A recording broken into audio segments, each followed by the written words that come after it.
Hey, how you doing? I know you're in education or mental health, whether you're a school administrator or a teacher, you need to stop and watch this video. 7 tips on how to effectively deal with an in-school suicide. I'm Jeff Yalden, suicide prevention specialist. I hope you enjoy the video. Hello, my friends. I'm Jeff Yalden, celebrity teen and family life coach, renowned youth motivational speaker, and teen author. For 20 years, I've traveled all over the world, touching hearts and changing lives.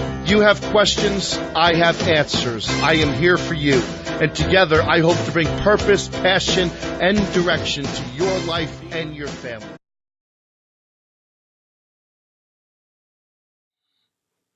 Hey, my friends, this is Jeff Yalden, celebrity teen and family life coach, youth motivational speaker, and suicide prevention specialist.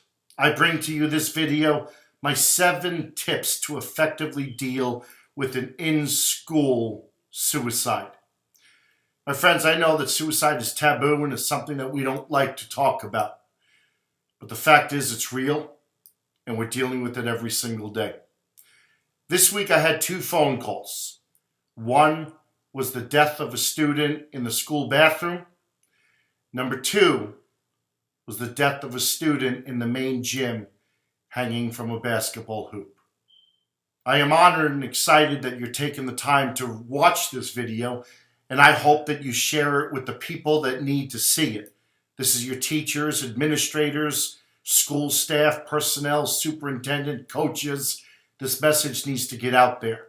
My 7 tips to effectively deal with an in-school suicide. If you have any questions, don't ever be afraid to email me or give me a call. Let me know how I can help you prevent another suicide from happening in your community. Let's get started. Number 1, breathe. Imagine this. You're the person that somebody runs into in the office, screaming. They just went to the bathroom and they came across this. A young girl's playing basketball in the gym, notices this. A gun goes off in the lobby. Hundreds of students getting ready to come into the building. What do? All of a sudden, everything stops. Your emotions change. You, like a teenager, you're ready to react. We're not thinking about responding. Number 1, breathe. Understand we have a crime scene and we need to do something immediately. So what do? You clear the area. And you understand at this point, you are the leader. Your staff and your students are looking to you as to what we should do. They're looking to you for support. They're looking to you for guidance. And they're looking for you for leadership. And understand, you're going to be damned if you do and you're damned if you don't. But what you do in the next couple of steps can save a lot of stress and can really help us as a school community move forward. Number 2, you go right into school lockdown procedures. I know you have these in place. I don't know if you have one for an in-school suicide, but let's create one. Let's make sure that we have one in place. What do? Number 1, we have a crime scene. Call 911. Make your phone calls immediately. Or maybe you attend to the situation. You look at someone, assistant principal or principal, your secretary, and immediately you have them make the phone calls. 911 immediately. Crime scene. Number 2, you contact your superintendent.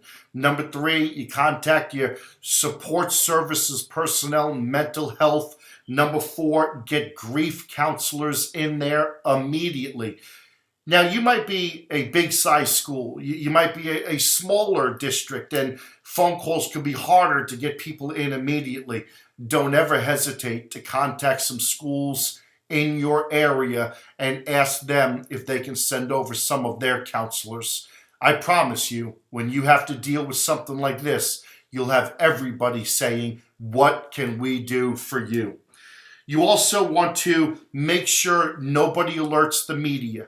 Don't let your school resources officer or your whoever the person is that's your communicator, your communication liaison. We don't alert the media. This is not even important right now. Also, make sure no students and no teachers are on any social media platform. Let's make sure that we're respecting the situation, and we also want to pay respect to the family. So let's make sure as we go into school lockdown, no media, no social media platform, everybody stays off. Family needs to be notified. Also, you want to activate your alert system. This is phase 1. You want to make sure you're communicating effectively with the parents in the community, because you know that people are texting and there's a word getting out there. So immediately, phase 1 is you're just letting the parents in the community know that there's a situation. You want to also give them the opportunity that they can maybe pick up their teenager at a designated place. You designate that. Where this happened, maybe not the front of the school, they come to the back of the school, maybe not by the gym, but they come over by the middle school entrance, whatever it is. Third thing I want to talk about is the evacuation plan. So I ask you this couple questions. Do you clear the building? Or do you give them an option of going home or staying in school? Listen. Let's be real about this. A lot of this depends where it occurred. A lot of this depends on the particular student. A lot of this might depend on the day of the week. So I think when you do your evacuation plan, are you clearing the building? Well, if your school's 400 kids, it's a lot easier to clear the building than if your school is 1,900 kids. Where do you go? Do you activate the bus system right away? Can you just walk across the field and bring the kids over to the middle school or high school gymnasium? So when you think about your evacuation plan, let's decide right away. Where are we going? How are we getting there?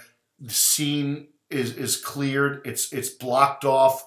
So communicate with that. Also, you bring in counselors for your staff members. Your staff members are going to be stressed. They're going to be upset. But understand that they're the ones that have to be the leaders for the kids. You want them to be strong. You want them to be there. You want them to be present. Make sure that our grief counselors aren't just there for students. Our staff members need it just as much as the students do. The next thing I want to talk about is, as soon as possible, you have a staff meeting. Bring all school personnel, staff, even the people that work in the cafeteria. You bring your maintenance people in, and you, as the principal and superintendent, address your staff and be sensitive to the situation, because you know everybody is hurting. And you let them know that you can have grief counselors and they're available, and you encourage them to use them. School's closed. School is closed. Again, let's be real. How long is school closed? This depends on the size of the school. This depends on the day of the week.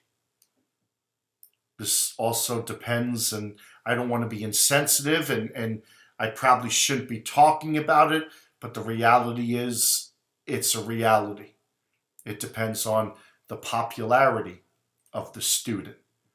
No disrespect to the family, but depending on the popularity also depends on the long-term emotions of our students and staff members. I mean, let's be simple about this. If it was a senior, your teachers have had the student in class maybe for 4 years. If it was a freshman, it's the beginning of the year, your teachers are just getting to know the child. Again, not to be insensitive, no disrespect to the family or the student, but there's a difference in how we're going to go and respond and move forward with our school spirit and school morale. I think you would agree that that makes sense. Lastly, phase 2 of the alert system. You have your communication, text message, email, where your school makes those phone calls to parents in the community. communication is the key. With respect to the family, you communicate and let people know what you are doing. You let them know what is available and let them know at the times the kids can come by to school. I think as a school leader, whether you're the principal or superintendent, the better you communicate, the better it is going to be for you.